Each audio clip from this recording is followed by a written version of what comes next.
అందరికీ నమస్కారం. కార్తీక మాసంలో వనభోజనాలకున్న ప్రాధాన్యత, ఆనందాల మేళవింపు గురించి తెలుసుకుందాం. కార్తీక మాసంలోనే వనభోజనాలకి ఎందుకింత ప్రాధాన్యత ఉంది అనే విషయం మనం తప్పనిసరిగా తెలుసుకొని తీరాలి. ఎందుకంటే ఆధ్యాత్మిక చింతనతో పాటు ఆనందం, ఆరోగ్య సందేశాన్ని కార్తీక వనభోజనాలు మనకి చాటి చెప్తున్నాయి. దేశ సంస్కృతి సంప్రదాయాలను, హైందవ ధర్మ మార్గాన్ని అనుసరించి ఇలా ఈ వనభోజనాలు అనేది తరతరాలుగా జరుగుతూ వస్తోంది. కార్తీక మాసం అనగానే వనభోజనాల హడావిడి మొదలవుతోంది.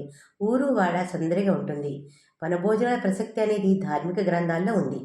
ముఖ్యంగా కార్తీక పురాణంలో కార్తీక పౌర్ణమి నాడు నైమిషారణ్యంలో మునులందరూ సూత మహర్షి ఆధ్వర్యంలో వనభోజనాలు ఏర్పాటు చేసుకున్నట్లుగా కూడా మనకి గ్రంథంలో వ్రాయబడి ఉంది.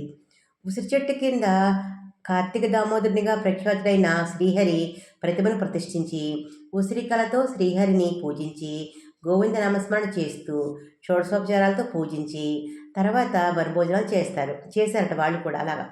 సనక సనందరాలు వీళ్ళంతా మునులందరూ కూడాను. అలా పూర్వం మహర్షులు ఆచరించిన కార్తీక వనభోజనాలు ఇప్పటికీ ఏర్పాటు చేసుకుంటున్నాం. నలుగురితో కలిసి ఆనందిస్తున్నాం. ఇంతకీ కార్తీక వనభోజనాలు ఎలా ఉండాలి ఒకసారి చూద్దాం. కార్తీక మాసంలో వనభోజనాలకి ఎంతో ప్రాధాన్యత ఉంది.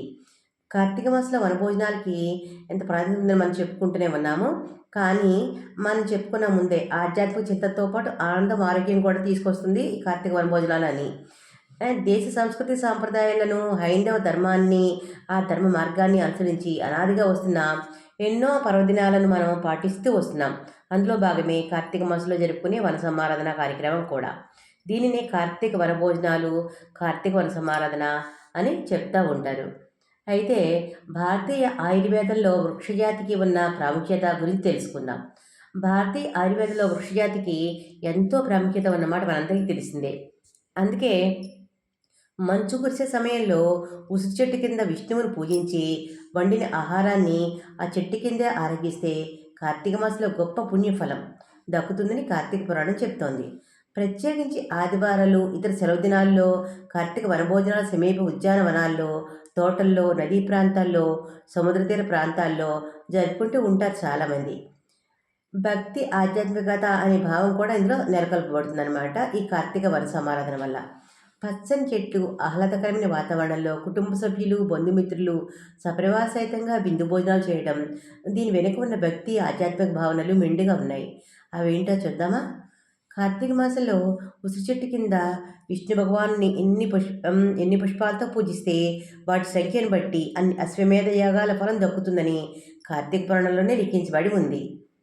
ఇంకా వనభోజన సమయంలో ఉసిరి చెట్టు కింద విష్ణు పూజ నిర్వహించి పంచభక్ష పర్వాణాలతో స్వామికి నివేదన చేస్తే ఎంత ఫలితం ఉంటుందో చూడండి.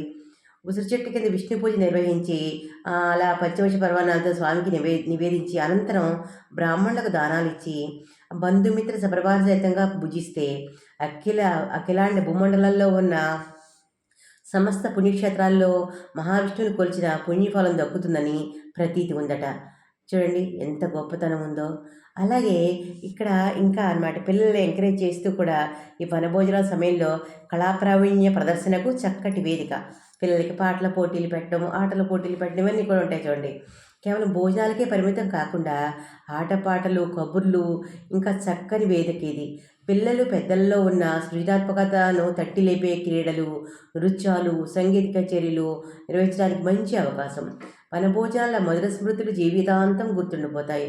మానవ మనుగడకు వనాలు చేసే మేలు అంతా ఇంత కాదు. భవిష్యత్ తరాలకు కూడా మేలు చేకూర్చే వృక్షజాతిని సంరక్షించాలనే నిగూఢ సందేశాన్ని వనసమార్గం మనకు అందిస్తోంది. కృష్ణుడి వనభోజనం ఎవరు మర్చిపోలేంత గొప్ప వనభోజనం చేసేవాడు శ్రీకృష్ణ పరమాత్ముడు. బలరాముడు ఇతర స్నేహితులతో ఓరేయ్ రేపు మనందరం వనభోజనానికి వెళ్తున్నాంరా అన్నాడు. వాళ్ళు రోజు వెళ్ళేది ఆవనానికే, ప్రతిరోజు మధ్యాహ్నం ఆహారం తినేది కూడా అక్కడే. అలాంటి వాళ్లకు కొత్తగా వనభోజనం ఎందుకు? ఎందుకంటే వనభోజనం ఎలా ఉంటుందో రుచి చూపించాలనేది ఆయన ఉద్దేశం.